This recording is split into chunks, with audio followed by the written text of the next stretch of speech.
There are literally dozens of Stiles moments in season 1 that I absolutely love. Okay, just so you know, I'm not afraid of you. Okay, maybe I am.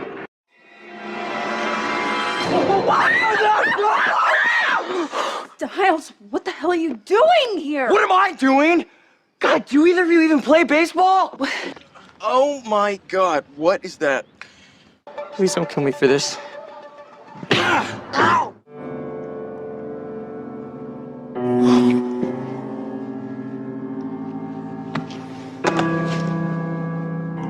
But the one scene that explains why Teen Wolf grabbed me, where other similar shows did not, is this first Scott and Stiles scene in the pilot. It was right here that I realized that Teen Wolf, while it was definitely a drama, would not be taking itself as seriously as some other shows. Stiles, what the hell are you doing? You weren't answering your phone. Why are you up bad? It was also Dylan O'Brien's awkwardness in this scene that helped sell me on the character. His performance is great here because it's so unpolished and raw. He's literally being himself. There's no pretending. There's no capital A acting going on. He is Stiles, and Stiles is him in this moment, which is just instantly endearing. Why didn't Stiles take the bite when he was offered? Do you want the bite? What? Do you want the bite? If it doesn't kill you, and it could, you'll become like us. This being an important life choice for Stiles and a huge what-if inflection point for the character is another seemingly common bit of fandom that I will never understand. Let me set this up for you Chris Hansen style. Sir, why don't you take a seat right over there?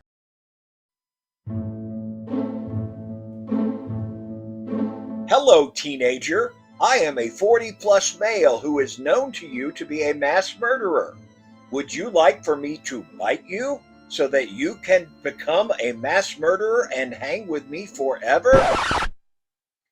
Beyond the show me on the doll where the weird man touched you aspect of this scenario, there is the simple fact that Stiles, by this point, had witnessed what this particular gift had done to his best friend over the past several weeks.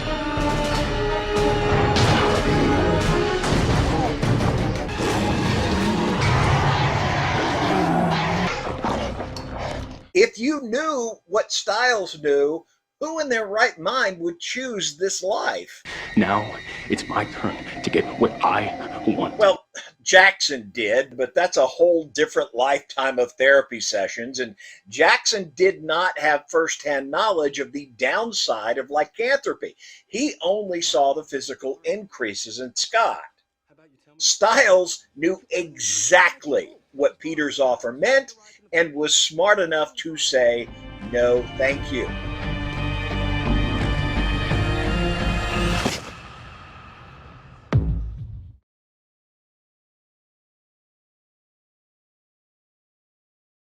I get a lot of comments from people who seem to think Stiles is magic. That whole Stiles has a spark thing comes due to this one scene from season 2. It's not too hard.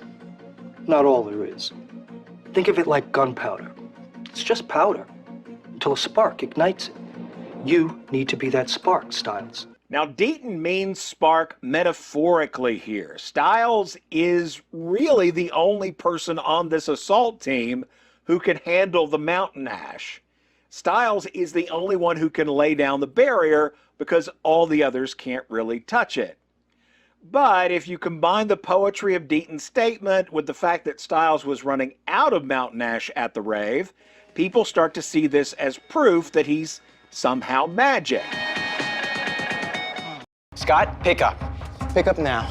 Look, I got like 50 feet of ash left, and I'm out. So you gotta get your wolf ass down here to help me, because I don't know what to do, and I'm just standing out here, and I'm all alone, and I'm hearing gunfire and werewolves, and I'm standing here like a friggin' idiot all by myself with a handful of magic fairy dust, and I don't have enough.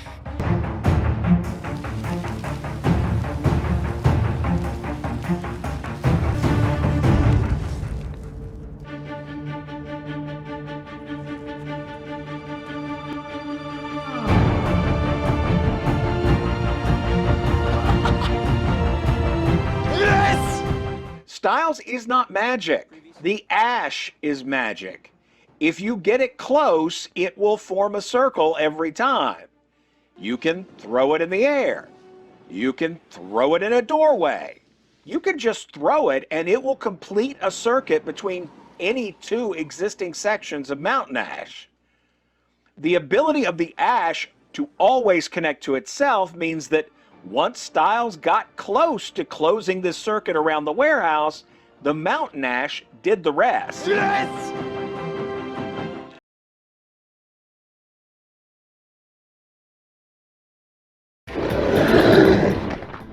We faced beast-like werewolves, a kanama, a chaotic Japanese trickster spirit, dread doctors, and even the personification of fear itself. But none of the deadly villains that Teen Wolf threw at us over the years comes close to the real-life big bad that killed Stiles' mother.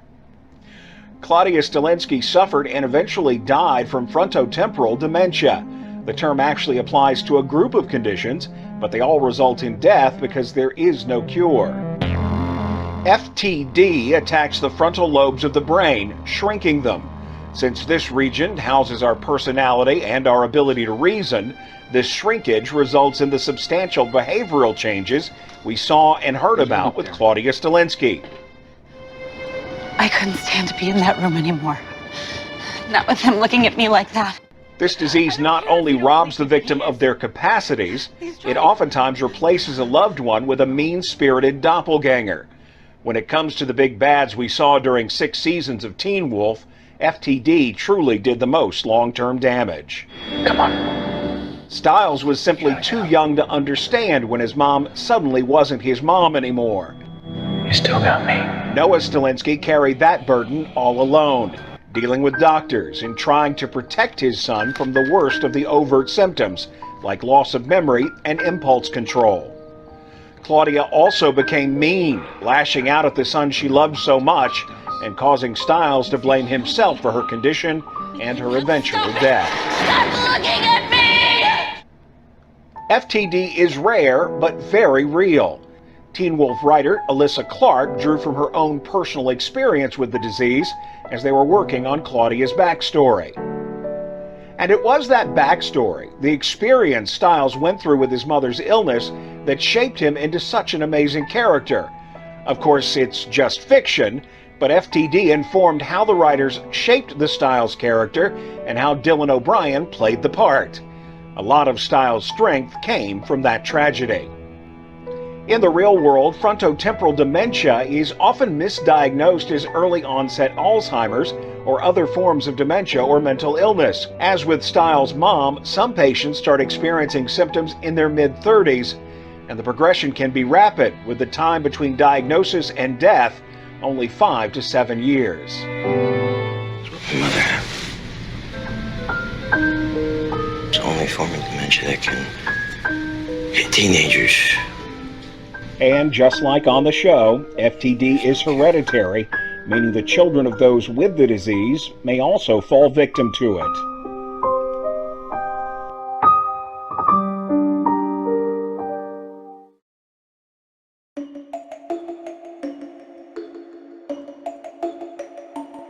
Hello there. One thing I will never understand about the Teen Wolf fandom is the obsession in some corners to make Stiles supernatural. In my mind, the character simply won't work if he's not human. But fans are going to do what they do in their own headcanon, and more power to them. But one aspect of the supernatural Stiles movement that does brush up against canon is that Stiles somehow maintains some residual power from his time sharing a body with the Nogitsune. This is impossible for reasons I'll explain, but the idea still persists. So today we're looking at the side effects of possession in the Teen Wolf universe and how Stiles and Mason had very similar experiences, but very different reactions.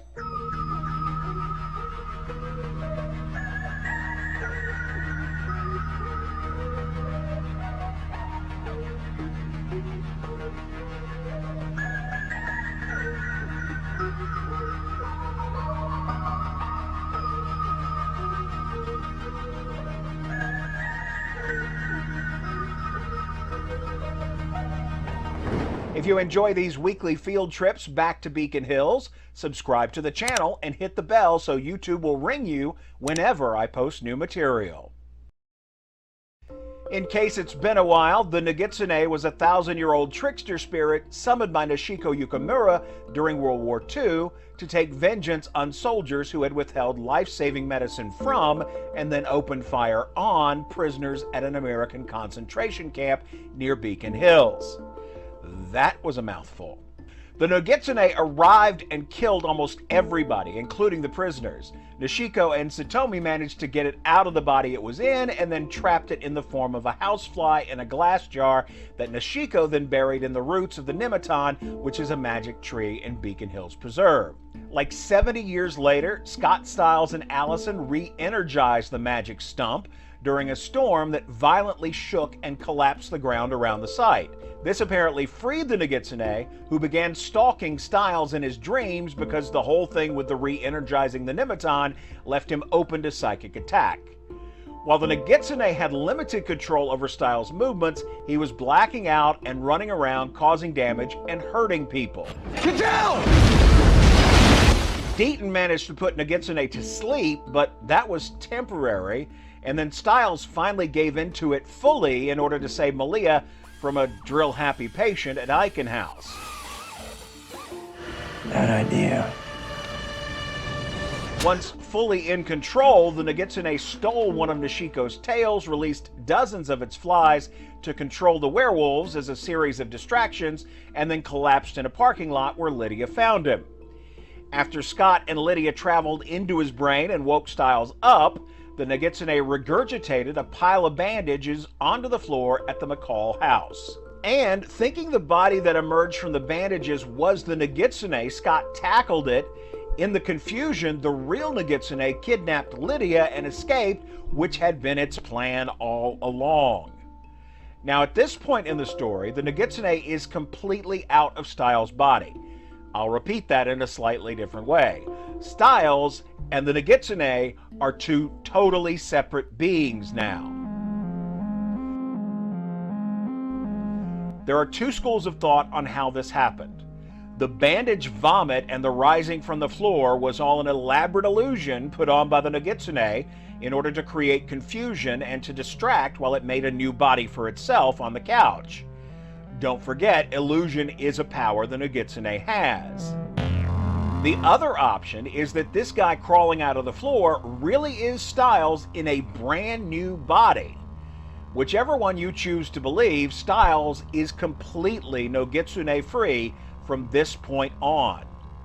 But he keeps getting weaker because they're connected. Yes, the Nogitsune is still using Stiles' life force to maintain the body it created. It has to do this because it's just a spirit and it's got no body of its own. Even though it managed to make one, it still has to steal the energy from somewhere in order to keep that body going. But let's be clear, everything that is the Nogitsune, every ounce of power it has, is in that new body. So when Scott bites the new body and destroys it, every ounce of Nogitsune is reduced back into a housefly, which they then trap in the box.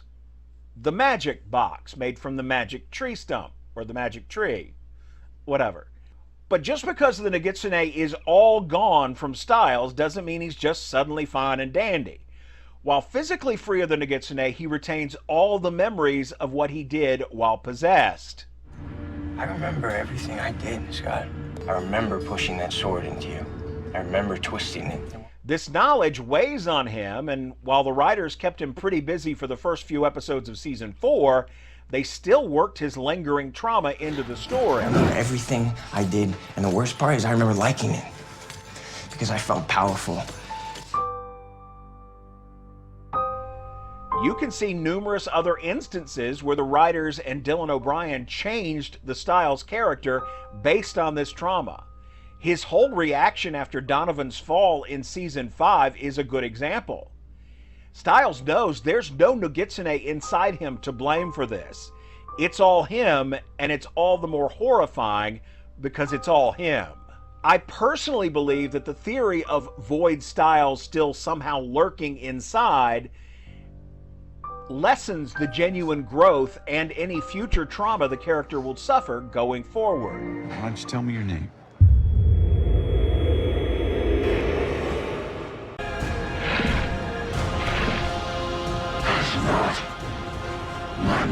And because television writers are never going to give up the opportunity to recycle a good plot, by the end of season 5, we saw Possession 2.0, with Liam's friend Mason taken over by a big bad. In case it's been a while, the Dread Doctors were taking teenagers and mixing their DNA with supernaturals to try to resurrect Sebastian Vallet and the Beast of Gévaudan.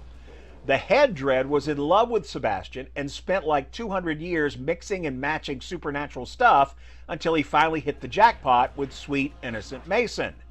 Mason then became the host for Sebastian and the Beast and went around tearing shit up and causing general mayhem and destruction. But in this instance, instead of giving Mason and actor Kylan Rambo the opportunity to grow from this lasting trauma, while at the same time giving the audience a chance to develop a deeper understanding and sympathy for the character, the writers just made Mason forget. I asked Jeff Davis about it in hopes of getting some insight, but he said Mason suffered no side effects at all.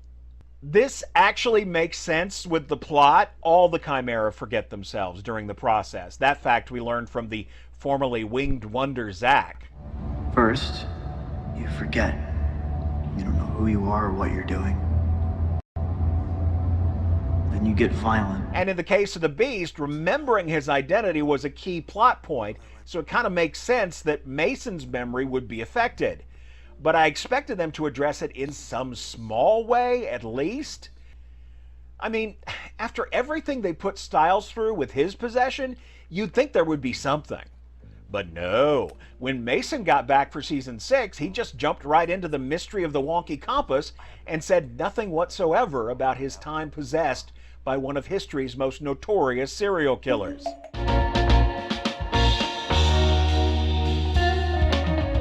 Hello there, I'm Paul Ray, and today I'm answering a question recommended by a viewer. I should say it was recommended repeatedly by a very persistent viewer. The question revolves around Stiles inside the Wild Hunt in season 6, and when it first came up, I honestly didn't think there was an answer. But while I was researching, I discovered I was wrong. Not only can I answer this question, I've rediscovered what may be Teen Wolf's most underrated comedy duo in Peter Hale and Stiles Stilinski.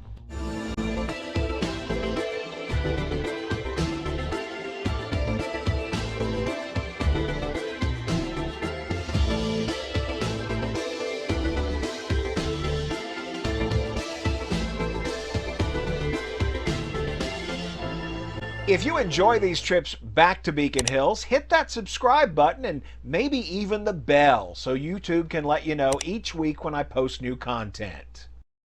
Now, we didn't get near enough Stiles and Peter scenes, in my opinion. The first big one was very funny, but it was all wrapped up in the emotion of finding Scott and the always present danger that Peter might snap and kill Stiles. But the material is laugh out loud when you watch it back, knowing how everything turns out. Whose car is this? Belonged to my nurse. What happened to your nurse? Oh my God! The chemistry between these two. Mwah. Where do you live? On an underground network of caves hidden deep in the woods. Whoa, really? No, you idiot. An apartment downtown. I'll be honest, the chemistry between Stiles and every character was pretty amazing, but something about the combination of defensive and offensive sarcasm here mixes really well. And unfortunately, this combo was on display only a handful of times throughout all the series. How old are you now? Not as young as we could have been, but not as old as you might think. Okay, that was frustratingly vague. How old are you? I'm 17. See, that's an answer. That's how we answer people. Keep in mind that by the time we find them together in the Wild Hunt, Peter had been away from the show for like 25 episodes, and we'd not seen Stiles since he was taken by the Ghost Riders. So when this episode debuted, I was so caught up in my emotions over seeing these characters again, I actually missed some of the important nuances that turned out to be very important to the plot. First, it's important to establish the canon here. This train station is a physical manifestation of a non-corporeal plane of existence that isn't inside the Wild Hunt, but also isn't in the real world. We are between dimensions here, and everything you see, benches, the arrivals and departures board, the ticket booth, the train tracks, the doors and speaker system, it's all part of the connection between our world and the Wild Hunt. The tracks represent the path between worlds, and that speaker and radio equipment are whatever force is maintaining the barrier between the dimensions. Now, we learned all about this in Season 5 with the Dread Doctors and their use of vibrational radio frequencies. It becomes clear later in Season 6 when the Ghost Riders, or Douglas and the Ghost Riders, plug Corey into all this machinery. He's the only character capable of seeing and touching things beyond the barrier. So plugging him into it allows the real world and the station to fully merge. Oh, I went down a rabbit hole there. Bottom line, the train station is multidimensional concepts masquerading as physical objects. Oh, wait, one more thing below the bottom line. It's also important to point out that we catch up to Stiles immediately after he was taken back in episode 1 of season 6. The train station is all wibbly-wobbly, timey-wimey, so I won't go too much into that, but it's sufficient to say that time is passing much more quickly outside the train station. So this episode is showing everything that Stiles was doing from the start of the season, and it's all happening on the same day from his perspective. Okay, I think that's it for the fictional science stuff. In this in-between space, we find Stiles and Peter. Stiles becomes self-aware because the keys in his hand are a relic that connects him back to the real world. It reminds him of his past, which the others here seem to have forgotten. Peter then sees Stiles and becomes more aware, but after the rider leaves, Peter quickly reverts back to the waiting for a train coma state of the other passengers. I'm waiting for my train. Stiles slowly wakes him up by forcing him to think about the situation logically. Eventually, the memories come back and Peter is fully awake and returns to his good old snarky self. This looks like the underground lair of a depressed bureaucrat. Now, I could run through all their one-liners, but we should really just go back and watch the whole episode again. Okay, maybe just one more. Take your time. No rush. Only thing at stake is any evidence of our existence, soon to be lost. Forever. Okay, not helping. Love it. Now, on to the question that started this whole thing. How did Stiles know to tell Scott and the Scooby Gang to go to Canaan? I mean, he had a lot of choices on that board, and they're mostly all ghost towns or areas of the world that saw a dramatic drop in population at some point. But Stiles picked Canaan, and the only explanation I can come up with is that Stiles and Peter are psychic bros. No, wait, now it's not all that crazy. Stiles obviously picks up on Peter's strong reaction as Peter is reading down the list of towns. What is it? What are those places? Bannock, Canaan? I know you know something. Stiles specifically mentions Canaan out of all the choices because he realized Peter was reacting to that part of the board. The fact that Peter is suddenly willing to try the portal is significant because Stiles knows that Peter would not do anything that might get him killed unless there was no other choice. There's also the heartwarming bit about Malia, but the flashback shows Peter actually saved his own skin at Eichenhaus rather than helping Malia, so I did not get the same he's doing it for his daughter vibe that Stiles was picking up here. No, Peter knew that one of the towns on the board had been fully consumed by the Wild Hunt, and he realizes that the only reason for a way station like this one to exist is if the hunt got stuck for some reason. Peter would have been a little kid when all this happened in Canaan, but it might actually be legendary among the supernatural community. I mean, he knew all about the Wild Hunt, and he would have heard how they took everybody in a single nearby town. So Peter gets out and Stiles stares at the board. He mentions Kanan 2 more times before it really clicks in his brain. Panic, Kanan. Beacon Hills. Kanan. Of course, in reality, Stiles had already heard of Kanan once before. Like how a month ago, Kanan PD helped you get home after blowing a .1 on a breathalyzer. Yeah, this was back in season 4, and obviously it wasn't about the same Kanan, because the one in season 6 was taken by the Ghost Riders back in the 80s, so they wouldn't have a police department. The fact they reused the name is actually just another in a line of Teen Wolf production mistakes. I'm thinking this one was due to turnover in the writer's room and a general lack of interest in continuity throughout the run of the show. Either way, in this moment, in this multi-dimensional train station, Stiles' only connection to the name Kanan was through watching Peter react. So, while this isn't a definitive answer to our viewer's question, it appears to me that Stiles picked up a psychic vibe from Peter's freaking out and then relayed it to his friends to send them to the other local Ghost Rider ghost town on the list.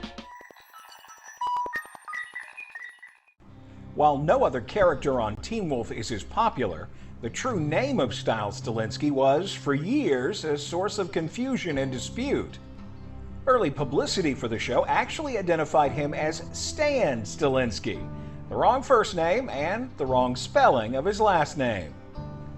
For many years, fans believed his name to be something ending in E-N-I-M because of this folder prop seen in the season 1 episode The Tell.